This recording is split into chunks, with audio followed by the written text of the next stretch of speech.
मैं कोई अपनी तारीफ करने के लिए नहीं कह रहा हूं, मुझे क्षमा करना, लेकिन प्रसून जी ने सवाल पूछा है, मैं जवाब न दूं तो ठीक नहीं लगेगा। जब मैं गुजरात में था मुख्यमंत्री के नाते, तो सार्वजनिक समारंभ में जाता था तो लोग बैंड सौगात देते हैं, बढ़िया सा शॉल देते हैं, कभी कोई चांदी की तलवार दे देता है, कोई अच्छा अच्छा ताजमहल दे देता है, कुछ न कुछ देते रहते हैं, बहुत बढ़िया बढ़िया पेंटिंग देते हैं। तो मैं भी इंसान हूं, मेरा भी मन करता है यार ये बहुत बढ़िया पेंटिंग इस घर में दीवार पे लगाऊंगा, मेहमान आएंगे तो अच्छा लगेगा। ये बढ़िया से मूर्ति दी है, यहां रखूंगा तो बहुत अच्छा। मेरा भी मन कर, आपका भी मन करेगा, करेगा कि नहीं करेगा? मेरा मन नहीं करता था।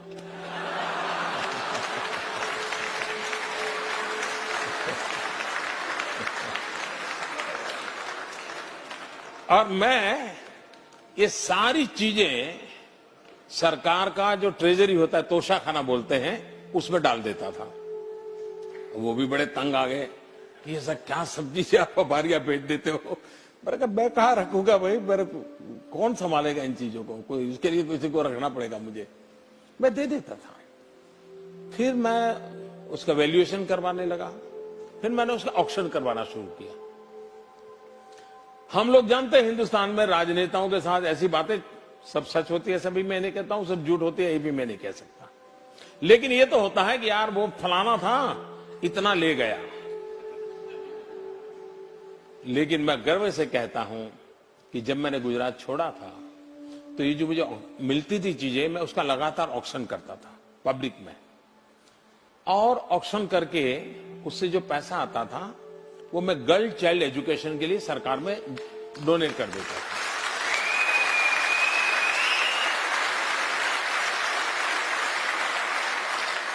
और करीब करीब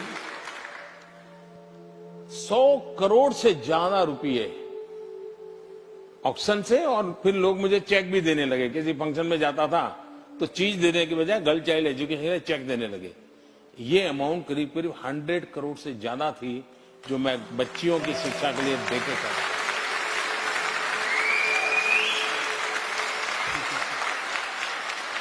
जब मैं मुख्यमंत्री से निकल करके दिल्ली आना तय हो गया, आप लोगों ने मुझे धक्का मार दिया,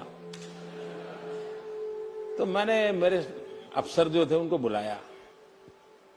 मैंने कहा भाई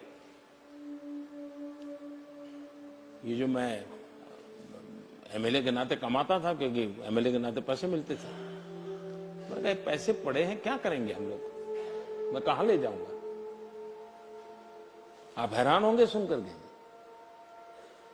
मुझे अभी याद नहीं है, शायद 5-6 लाख रुपया था। मैंने कहा भाई मैं तो कोई सरकार में दे देना चाहता हूं। और मैंने कहा मेरी इच्छा यह है कि गांधीनगर के सचिवालय में जो ड्राइवर और प्यून है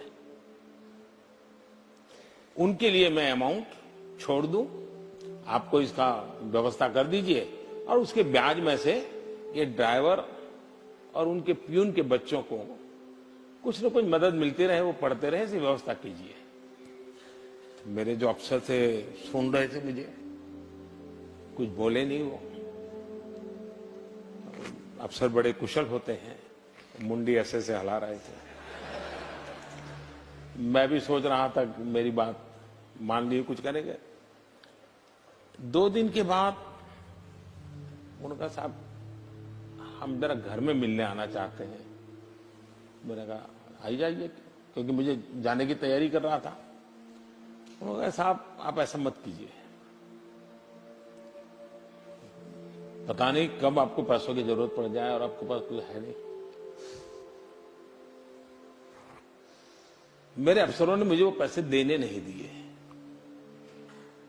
तो मैंने कहा यार कम से कम मैं तो क्या करूंगा इसे ले जाकर। आखिरकार वो बहुत समझाने पर मान गए, और सारे पैसे तो मेरे उन्होंने लेने से मना कर दिया, लेकिन एक छोटा सा फाउंडेशन बनाया, और मुझे याद नहीं आज शायद 21,000 रुपया है, इतना कुछ शायद उसमें मैं दे करके इन गरीब लोगों के लिए दे करके निकल गया। शायद मेरी जिंदगी ही मैं ऐसी अभाव में पैदा हुआ हूं, इसलिए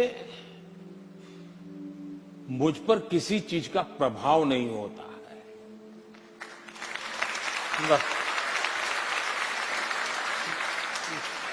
और ये फकीरी वगैरह है, वो तो शब्द बड़े हैं, लेकिन मैं औलिया हूं जी, मेरा कोई लेना देना नहीं। बस वही है सर, फकीरी उसी का हमसे जिक्र कर रहे थे। नहीं, आपने वो हर चीज में परिलक्षित होती है।